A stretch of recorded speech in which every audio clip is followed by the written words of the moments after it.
European Telugu diaspora ప్రోగ్రాంకి ప్రతి ఒక్కరికి కూడా స్వాగతం. వేదికను అలంకరించిన మన అందరి అభిమాన నాయకుడు, నవ్యాంధ్రప్రదేశ్ నిర్మాత, తెలుగు వారందరికీ కూడా ప్రపంచంలో ఎక్కడ ఉన్న కేర్ ఆఫ్ అడ్రస్. రియల్ లైఫ్లో మనం అందరం సూపర్ స్టార్స్ చూసాం, కానీ రియల్ లైఫ్లో మనకు అందరికీ కూడా సూపర్ స్టార్ అయినటువంటి మనకి ఆర్కిటెక్ట్, మనకి విజనరీ, అలాగే మనకి బిల్డర్, మన ముఖ్యమంత్రి వర్యులు నారా చంద్రబాబు నాయుడు గారికి, అలాగే యువగల రథసారథి, నేటి యువతరానికి స్ఫూర్తినిస్తూ ఆయన గురించి ఎన్నో మాటలు మనం అందరం విన్నాం, రేపు భవిష్యత్తులో కూడా వింటాం. అన్నిటికంటే ఆయన తాలూకా వ్యక్తిత్వం ఒక్క మాటలో చెప్పాలనంటే, ఆయన మంగళగిరిలో ఓడిపోయిన తర్వాత ఎంతోమంది ఎన్నో సలహాలు ఇచ్చారు. మీరు ఎక్కడైనా కొంచెం సామాన్యమైన తెలుగుదేశం పార్టీకి అనుకూలంగా ఉండే కాన్స్టిట్యున్సీ తీసుకోండి, ఒకే ఒక్క మాట చెప్పాడు, ఎక్కడ ఓడిపోయాను అక్కడే గెలిచి చూపిస్తారు, ఎన్నిసార్లు అయినా సరే ఇక్కడే పోటీ చేస్తున్నా. అలాంటిది ఈరోజు పోటీ చేసి రాష్ట్రంలోనే అత్యధికమైనటువంటి మెజారిటీతో ఈరోజు గెలుపు సాధించినటువంటి మన యువ నాయకుడు నారా లోకేష్ గారు, అలాగే మంత్రివర్యులు, మరొక డైనమిక్ మినిస్టర్, మన అందరికీ కూడా ఎంతో స్ఫూర్తినిచ్చే విధంగా ఇండస్ట్రీస్ని, ఇన్వెస్ట్మెంట్స్ని ఈరోజు ముందుకు నడిపిస్తున్నటువంటి టీజీ భరత్ గారు, ఈ కార్యక్రమంలో పార్టిసిపేట్ చేస్తున్నటువంటి ఎన్ఆర్ఐ తెలుగు కమ్యూనిటీ ప్రతి ఒక్కరికి, కేవలం స్విట్జర్లాండ్ జ్యూరికే కాకుండా యూరోప్ నలుమూలల నుంచి కూడా మన అభిమాన నాయకుడు ఇక్కడికి వస్తున్నారనంటే మనం స్వాగతం పలకాలి, ఆయనకి కలవాలని నలుమూలల నుంచి వచ్చేసినటువంటి ప్రతి ఒక్కరికి మరొక్కసారి మనస్ఫూర్తిగా నా హృదయపూర్వకమైనటువంటి నమస్కారాలు తెలియజేసుకుంటున్నాను. మీకు చంద్రబాబు నాయుడు గారిని చూసిన తర్వాత మీ అందరికీ ఎంత ఆనందంగా ఉందో, నాకు ప్రత్యేకంగా మిమ్మల్ని అందరినీ చూసిన తర్వాత మరింత ఆనందం కలుగుతుంది. తెలుగువారు ఇంతమంది ఇక్కడ అందరూ కూడా ఉన్నారా, అంత సామాన్యమైనటువంటి విషయం కాదు. మన సొంత రాష్ట్రాన్ని వదిలేసి మనకి ఎన్నో కష్టాలను ఎదుర్కొని, కుటుంబాన్ని దూరం పెట్టుకొని అక్కడికి వెళ్ళిన తర్వాత భాష తెలియకపోయినా, వాతావరణం పడకపోయినా, మరి ఎన్నో కష్టాలు అనుభవించి ఈరోజు మీకంటూ ఒక ప్రత్యేకమైనటువంటి స్థానం, ఒక గౌరవం, ఒక భవిష్యత్తు సంపాదించుకున్నారనంటే నిజంగా మీ అందరి ఆ యొక్క కెపాసిటీకి, కేపబిలిటీ, కమిట్మెంట్ కూడా మరొకసారి ఈ వేదిక ద్వారా మన తెలుగు కమ్యూనిటీ అందరూ కూడా ఇది సాధించుకొని ఇక్కడ ఉంటున్నటువంటి ప్రతి ఒక్కరికి నా తాలూకా అభినందనలు మిమ్మల్ని అందరినీ కూడా చూసి తెలియజేసుకుంటున్నాను. మరి ఈరోజు తెలుగువారి గురించి చెప్పాలనంటే మన ఎవరికంటే తక్కువ కాదు. ఆవకాయ అయినా, ఐటీ అయినా, గోదావరి అయినా, గ్లోబలైజేషన్ అయినా, అలాగే గోంగూర అయినా, ఆంటర్ప్రినర్ అయినా తెలుగువారు సాధించలేనిది ఏది కూడా లేదు. అదే చంద్రబాబు నాయుడు గారు కూడా ఎప్పుడు కూడా మాట్లాడుతూ ఉంటారు. అది నిరూపించారు కూడా. ప్రపంచంలో ఎక్కడికి వెళ్ళినా సరే తెలుగువారు, భారతీయులు ఎలాగో కనబడతారో ఆ భారతీయుల్లో ఖచ్చితంగా తెలుగువారు ఉంటారు. ఎందుకనంటే వాళ్ళందరికీ కూడా కలుపుకొని వెళ్ళేటటువంటి తత్వం ఉంది, కష్టపడే తత్వం ఉంది, లాయల్టీ ఒకటి ఉంటుంది, అలాగే ఇన్నోవేటివ్నెస్, ఆంటర్ప్రినోరియల్ స్కిల్స్ అన్నీ కూడా ఉంటాయి. కాబట్టి ఎక్కడ ఏ ఛాలెంజ్ వచ్చినా సరే ఆ ఛాలెంజ్ని వెతుక్కుంటూ అది ఒక అవకాశంగా మార్చుకొని ముందుకు వచ్చేటటువంటిది మన తెలుగు కమ్యూనిటీ. అటువంటి కమ్యూనిటీ ఈరోజు ఒక విషయం చెప్పాలనంటే, ఎన్డీఏ ప్రభుత్వం మనం ఆంధ్రప్రదేశ్ రాష్ట్రంలో చూసాం. 5 సంవత్సరాలు కూడా ఎన్నో కష్టాలు మనం అనుభవిస్తే ఒక రకంగా తెలుగు వారందరూ కూడా రెస్పాన్సిబిలిటీ తీసుకున్నారు. మనం కానీ ఈరోజు రియాక్ట్ అవ్వకపోతే రేపు నష్టపోయేది ఏదో ఒక తెలుగుదేశం పార్టీనో లేకపోతే ఒక రాజకీయ నాయకులో, కొంతమంది వ్యక్తులో కాదు, యావత్ తెలుగు జాతి అందరం కూడా నష్టపోతామని ఆ రెస్పాన్సిబిలిటీ అందరూ కూడా తీసుకొని ఈరోజు ఒక పెద్ద మెజారిటీతో, ఎప్పుడు ఊహించలేనటువంటి మెజారిటీతో, సుమారు 93% స్ట్రైక్ రేట్తో ఒక రాష్ట్ర ప్రభుత్వం వచ్చిందనంటే అది ఫస్ట్ ఆఫ్ ఇట్స్ కైండ్ మన ఆంధ్రప్రదేశ్ రాష్ట్రంలో వచ్చింది. దానికి కారణం మీరందరూ కూడా ఆంధ్రప్రదేశ్ రాష్ట్రంలో ఉండి ఆ రోజు ఓటు వేసినటువంటి వాళ్ళు ఎంత రెస్పాన్సిబిలిటీ ఫీల్ అయ్యి ఆ రోజు కార్యక్రమంలో పాల్గొన్నారో, ఎన్ఆర్ఐస్గా ఉన్నటువంటి వ్యక్తులు కూడా చూసాం. ఎన్నో మల్టిపుల్ ప్లాట్ఫామ్స్లో వాళ్ళు ప్రత్యేకంగా రాష్ట్రం వచ్చినప్పుడు కానీ, సోషల్ మీడియా ద్వారా కానీ, ఫోన్ల ద్వారా కానీ, లేకపోతే వాళ్ళ కంట్రీలో ఉన్నప్పుడు వాళ్ళు అనేక కార్యక్రమాలు చేసి కానీ వాళ్ళందరూ కూడా రెస్పాన్సిబిలిటీ ఫీల్ అయ్యి మీరందరూ కూడా అందులో పార్టిసిపేటివ్గా ఆ ఎలక్షన్స్లో పాల్గొన్నారు. కాబట్టే హిస్టారిక్ మెజారిటీ మన రాష్ట్రంలో చూసాం. ఆ మెజారిటీ ఎలాంటిదంటే కేవలం రాష్ట్రంలోనే హిస్టారిక్ కాదు, దేశంలో కూడా ఒక పలంగా మళ్ళీ ఎన్డీఏ ప్రభుత్వం ఈరోజు ఏర్పడిందనంటే అది తెలుగు వారి పవర్తోనే అనేది మనం అందరం గుర్తుపెట్టుకోవాలి. అలాంటి ఎక్స్ట్రాడినరీ విక్టరీ మీరందరూ కూడా కల్పించారు. అది ఎందుకు చెప్తున్నానంటే మళ్ళీ మనం ఆ రోజులు గుర్తుపెట్టుకోవాలి.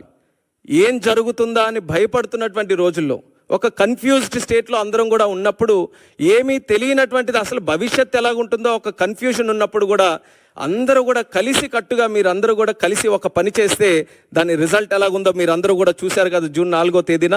అది మన అందరికీ కూడా స్ఫూర్తి.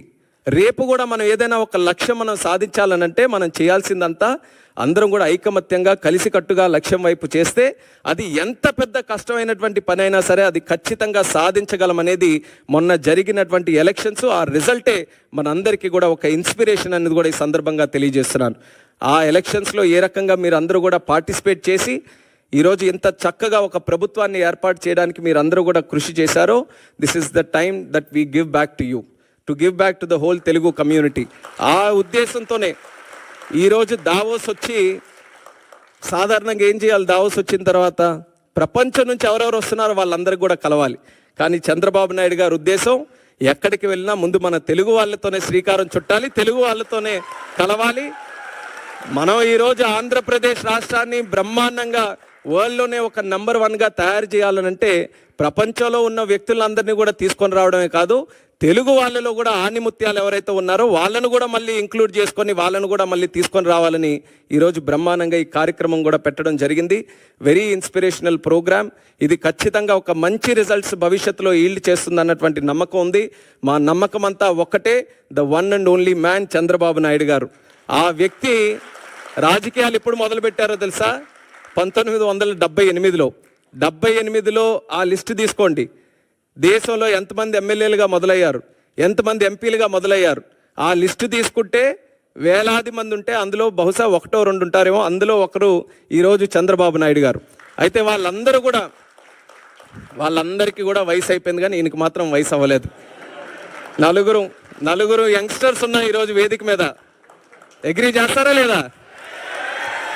నలుగురు యంగ్స్టర్స్, అందరిలో కూడా విజన్లో యంగెస్ట్ ఎవరైనా ఉన్నారంటే చంద్రబాబు నాయుడు గారు. నేను ఎప్పుడు కూడా చెప్తుంటాను, మేము వయసులో యంగ్ కానీ ఆలోచనలో మాత్రం మాకంటే యంగ్. ఆయన స్పీడ్ పట్టుకోవాలంటే మాకు ఇప్పటికీ కూడా చేత కావట్లేదు. ఆయన గైడెన్స్, ఆయన తాలూకా మెంటర్షిప్ వల్ల ఈరోజు మేము కూడా చిన్న స్థాయి నుంచి ఈరోజు ఈ స్థాయి వరకు నేను కూడా ఒక యంగ్స్టర్గా నేను చెప్తున్నాను. నాన్నగారు చనిపోయిన తర్వాత ఒక కుటుంబ పెద్దల ఆయన దగ్గర చేర్చుకొని ఈరోజు 3వసారి కూడా ఎంపీ గెలవడానికి ఒక మంచి మెంటర్షిప్తో మాలాంటి నాయకుల్ని మళ్ళీ పార్టీలో తయారు చేస్తూ ఈరోజు రాష్ట్రానికి అందిస్తున్నారంటే అది ఆయన తాలూకా దూరదృష్టికి, ఆయనకి ఈ జాతి మీద ఉన్నటువంటి కమిట్మెంట్కి అది ఒక చిత్తశుద్ధి అనేది కూడా ఈ సందర్భంగా తెలియజేస్తున్నాను. టుడే ఆయనతో పాటు స్విట్జర్లాండ్ లాంటి దేశంలో ఆయనతో పాటు ఒక వేదిక పంచుకొని ఆయన ద్వారా పెరిగినటువంటి ఒక నాయకుడిగా భారతదేశంలోనే అతి చిన్న వయసులో ఉన్నటువంటి ఒక క్యాబినెట్ మినిస్టర్గా ఆయన పక్కన కూర్చున్నారనంటే అది ఆయనకున్నటువంటి విజన్ అనేది కూడా ఈ సందర్భంగా తెలియజేస్తున్నాను. ఆ విజన్ ఈరోజు నేను ఏ రకంగా అయితే ఆయన నమ్మి ఆయన తాలూకు ఆలోచనలకు అనుగుణంగా ముందుకు నడిచానో మీ అందరికీ కూడా అదే తెలియజేసుకుంటున్నాను. ఆయన ఆలోచనలు కానీ మీరు స్వీకరించి ఆయన ఏ మాటలైతే మన కోసం చెప్తున్నారో అవి అంగీకరిస్తూ దాని వైపు మనం అడుగులు వేస్తే మీరు కూడా ఎక్స్ట్రాడినరీ రిజల్ట్స్ మీరు అందరూ కూడా మీ తాలూకా ప్రొఫెషన్లో మీ జీవితంలో ఖచ్చితంగా సాధిస్తారు. మనకందరికీ కూడా ఇటువంటి నాయకుడు ఉండడం మనం చేసుకున్నటువంటి అదృష్టం. అది ప్రతి ఒక్కరూ కూడా సద్వినియోగం చేసుకోవాలి. అది రానున్న రోజుల్లో మనం అందరం కూడా ఈరోజు ప్రపంచంలో తెలుగు వాళ్ళు ఎంతోమంది ఎన్నో పెద్ద పెద్ద కంపెనీలకి ఉన్నతమైనటువంటి స్థాయిలో ప్రాతినిధ్యం వహిస్తున్నారు. అంటే దేశంలో ప్రపంచంలో ఏ కంపెనీలు చూసినా సరే తెలుగు వాళ్ళందరూ కూడా మంచి పొజిషన్స్లో ఉన్నారు. అంత కెపాసిటీ మన తెలుగు వాళ్ళకు ఉన్నప్పుడు మన తెలుగు ల్యాండ్ ఎందుకు ప్రపంచంలో నెంబర్ 1 ఉండకూడదు? అది ఆయన తాలూకు ఆలోచన. అందుకనే అమరావతి లాంటి క్యాపిటల్ నిర్మిస్తే కేవలం ఆంధ్రప్రదేశ్ రాష్ట్రానికే కాదు, భారతదేశానికే కాదు, ప్రపంచం అందరూ కూడా గర్వంగా చెప్పుకునే రాజధాని మన ఆంధ్రప్రదేశ్ రాష్ట్రంలో ఉండాలని ఆయన శ్రీకారం చుట్టారు. మనకేంటంటే 5 సంవత్సరాలు కరెంటు కట్ చేసినట్టుగా అంధకార ప్రదేశ్ అయిపోయింది ఆంధ్రప్రదేశ్ అంతా. మళ్ళీ ఈరోజు 1000 కిలోవాట్లు ఉన్నటువంటి ఒక బలాన్ని, ఒక ఎలక్ట్రికల్ ఒక పవర్ స్టేషన్ని మళ్ళీ ఈరోజు అందించినట్టుగా చంద్రబాబు నాయుడు గారి తాలూకు పనితీరుతో ముందుకు నడుస్తున్నాం. మీ అందరికీ కూడా ఆహ్వానిస్తున్నాం. మళ్ళీ కనెక్ట్ అవ్వండి. ఏ రకంగా ఎలక్షన్స్లో రెస్పాన్సిబిలిటీ తీసుకున్నారో స్వర్ణాంధ్రప్రదేశ్ నిర్మాణంలో కూడా చంద్రబాబు నాయుడు గారి తాలూకా నాయకత్వంలో అందరూ కూడా కలిసికట్టుగా పనిచేద్దాం.